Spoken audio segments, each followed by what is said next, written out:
guest. Hello, everybody. Welcome, Monique. Can you tell us a little bit about yourself? I'm tall, dark, attractive. No, I'm just kidding. I am one of Hera's friends. She's one of my best friends. We've been going strong for the last 6+ years. I will say. Bless you. 6+ years. I will say in the car today, Yes. Monique was like, let's give it a few more years before we really decide on this friendship. That's because you said it was 10 years. I was like, So she was like, until it's at 10, let's not figure it out. So today, what are we going to talk about today? We're going to talk about patterns. We should talk about childhood trauma. Some really light stuff. No, okay. I just want to just really light stuff. I just want to get it out of the way.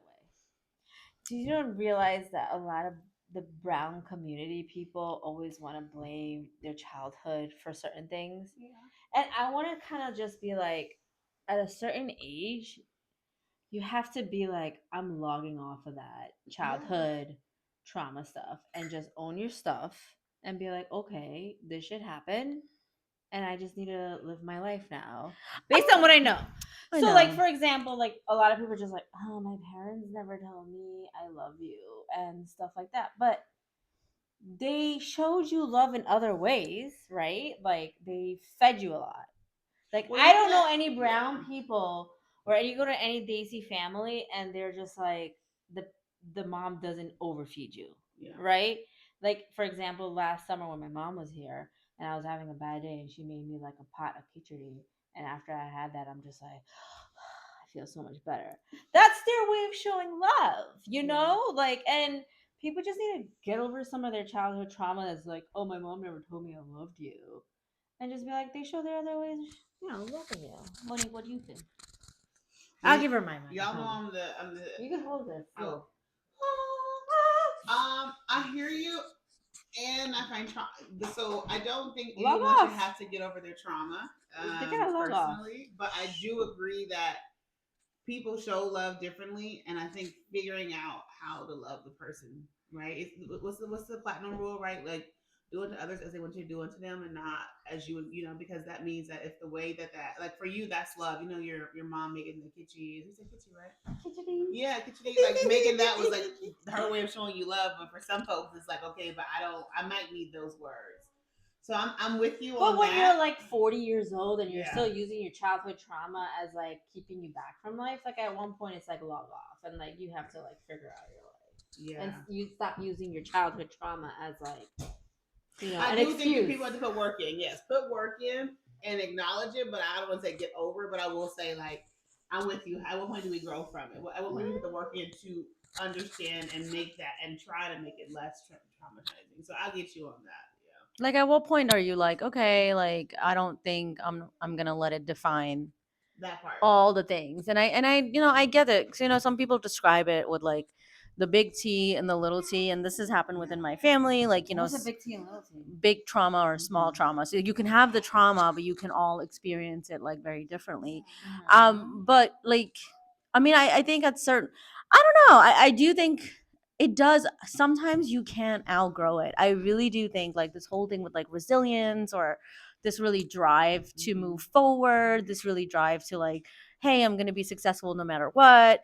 The grit, the resilience. I mean, you can get some of it, but some of it is like, some of the stuff like you just naturally are. Yeah. I don't think everyone.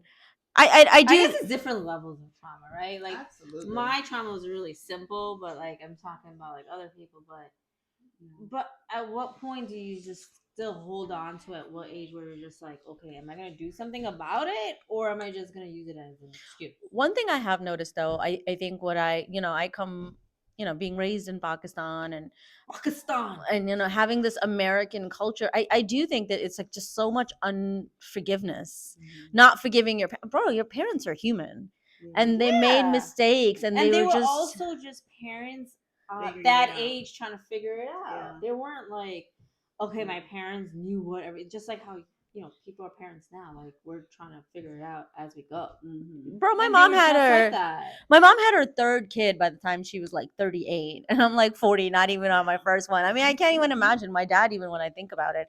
My dad, for his age at that time, got married young. He was married at like 25, 26. He was a dad by 27. That's a lot to figure out. Do you think the maturity levels were like different back then than it is now? Like people like a 25-year-old now versus a 25-year-old in the 50s.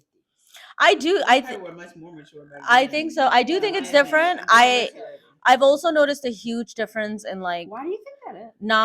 non-immigrant versus immigrant, because no, not a fan. Not a fan. But I'm not a parent, so I can't say anything. I do think that like just everyone getting that undergrad degree, it's just kind of delayed adulthood.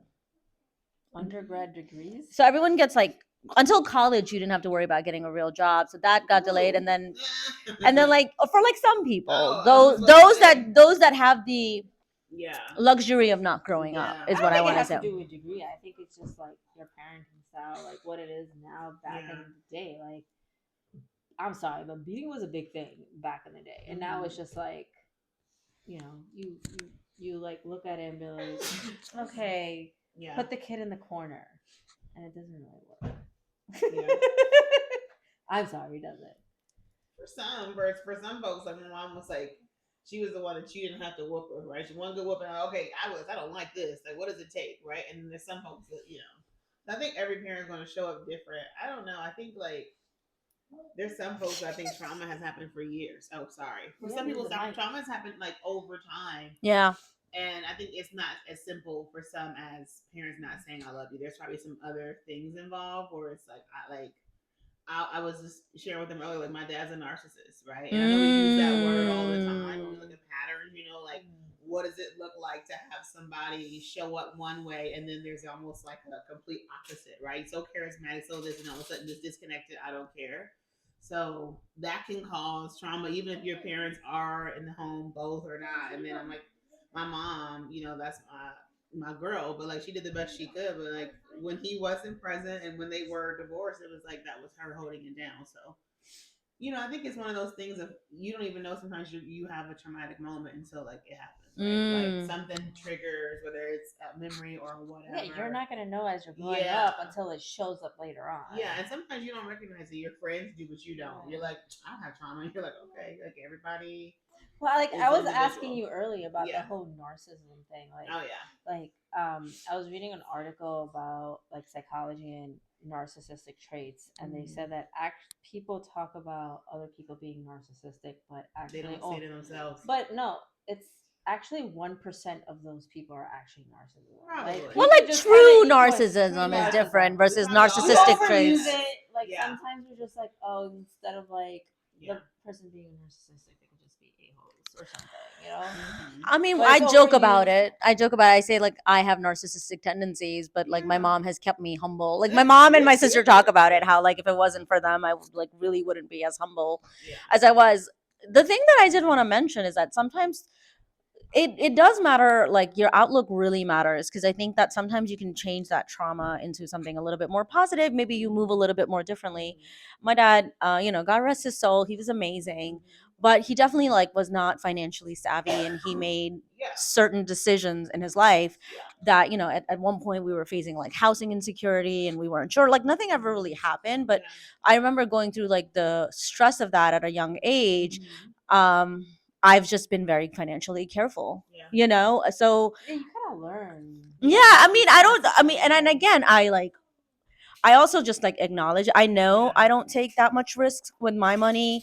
I have a job that's like decent pay, but like I could have a job that pays much more, but I could get fired from that job. So I've been at this job from like day one for like the 14 years. Like I've made certain decisions. I've made very calculated decisions, invested in real estate, never really figured out how to invest in like stock market, even though both can be safe. So, you can look at things and realize how certain things are holding you back, but sometimes you just turn it into, take a little bit more positive outlook. What's the trauma that you were like gonna talk about, Shivon, and share?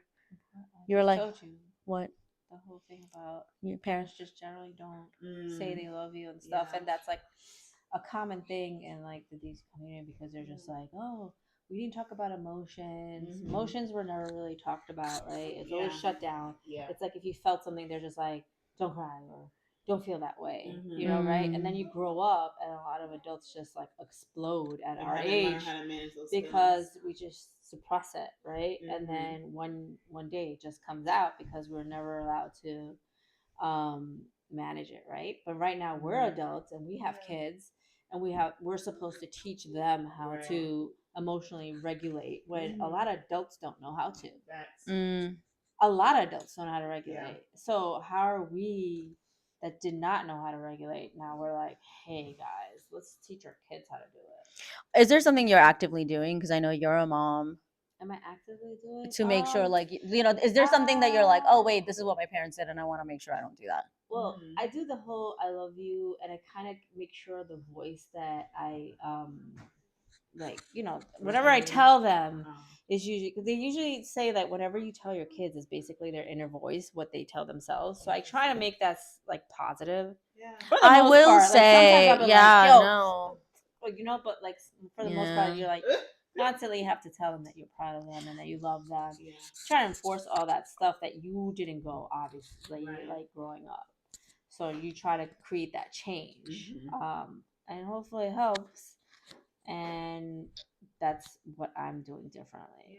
I mean, and I think I just didn't even realize, because like I come from such a conservative country. I come from like a more, even, not only that I'm just like from this Islamic Republic of Pakistan, but I'm also from a conservative family, and my dad was fairly conservative, but he was like a feminist through and through. And I think me and my sister talk about was he it. a feminist? No, because like when we were little, when we were like 6 or 7, I remember one time, or when I was like 5, and then I had like one brother. Then I turned 8, I got like my second brother, and I remember my dad one time just like pulled me aside, and he was like teaching me how to change a tire, and he was like, "No, like I know I have 2 sons, but you guys are oldest, and I'm gonna treat you like my sons. You guys are first, and you guys are gonna come in." And he would do these like little things where in like Pakistani or Indian culture, sometimes like, "Oh, I have a daughter," or whatever, whatever. And my dad would be like, "Oh, I just," like the whole time he was like, "Oh, I wish I just had one more daughter." And I'd be like, "So great." Or like he would share stories about, "Oh, when you were born, I got my job, and when she was born, I got my like telephone line resolved." And he would tell us these stories over and over again, how our birth was like this positive experience in their life. Or like, and you just don't realize because you're so little. And like during my teen years, my dad would like watch me go to the city, and we had just moved to this country, and he's like, "Oh wow, like you can use the subway on your own." And he was like, "Watch, one day you're gonna travel the world. I just know it. You're gonna do this all on your own." And you do. And I do. And you do. And I think, like, I'm telling you, like, when It's like you speak truth to your kids. I That's know why it does. They say that whatever you tell your kids ends up being their voice. It does. It does. Very much so. Make sure what you say to them. And I have that mom that's like super cautious. So like she was like, "Oh, like be afraid, be afraid." And my dad was like, "You can do this." And I think in a way, like that really became my internal voice when he was just like, my parents not like that. My dad like No. growing up the whole time we would always be like, "Yo, you effing ugly." Yeah! Even to this day, if I FaceTime him, he's like, "Why do you have those glasses? Those like get LASIK done." Like that was never positive moment. I mean, I didn't looks wise. I never had a positive. To this day, my mom's like average. Like, yeah, no, but you're both beautiful. So I wonder if they were like trying to humble y'all because your heads were going to get big. No. I hope it's not. Maybe that was a tactic. Like y'all know on my no. So I think no matter like there are guys that I'm dating sometimes. I wasn't a cute like preteen. Like you know what? If you think about it, that's something I might want to use in my kids too, like just to humble them, just so they no, break that pattern, break that pattern, break that pattern. If you think they're like shit, then they get into trouble. No, or you can say, listen, no, you can say, because sometimes I'm like, listen, you're beautiful, but that doesn't mean that won't everything. Yes. It's your inner self, it's your intelligence. I will say, like, when there are guys that I'm dating and they're very like, "Oh, you're so beautiful," like there's just that internal voice I can't change. Because like my mom and my dad, they kept me so. My mom kept me very humble for my looks. Yo, for my 40th birthday, like I felt like I looked it. I was doing it. You know what my mom said? I was like, "Yo, mom, what do I look like? What do I look like?" She's like, you look good, but Okay. and I wanted her to end there, but she was like, nothing special. She was like, no, because you probably were being like inflated ego. She had to calm you down. Like, no, oh, but like I looked good on my birthday. I looked good on my birthday, Yeah. and she was like, no, nothing special. You look like you were I thought your mom was. I thought your mom was expecting you to be like, and this is my fiance. I know, I didn't And that happen. did not happen. She's That just did like, not you know what? happen. I'm going home. And my mom then finally gave it in. She was like, "Oh, I think your outfit was like sewn too tight." I was like, no. "Ah!" So I was just like, "Hey," but she's like, nothing special. And I was like, "You know what, Mom? You think what you think. It's okay." Has your mom ever gassed anyone up? No. My mom knows. My mom knows. My mom knows that her compliments are rare to come by, and I'm like, do you? And then I also bother my aunts. I've tried to change them. Like I'm like the opposite. Like I've tried to change their habits, and I'm like, I usually tell my aunt, I'm like, if you like say something nice to me, do you think you're gonna lose years of your life? Like, what do you like days of your life? She's like, you never know. I was like, oh my god. All right, Monique. Any last words? No, you both are beautiful. Oh, thank you. We think you're gorgeous. No, I enjoy you guys. I love you I guys. think you're her first. Is she your first visit? She's our first guest. And thank you for imparting your words of wisdom. Yeah, thanks for letting me join. It's been real. It's been real. Bye, guys.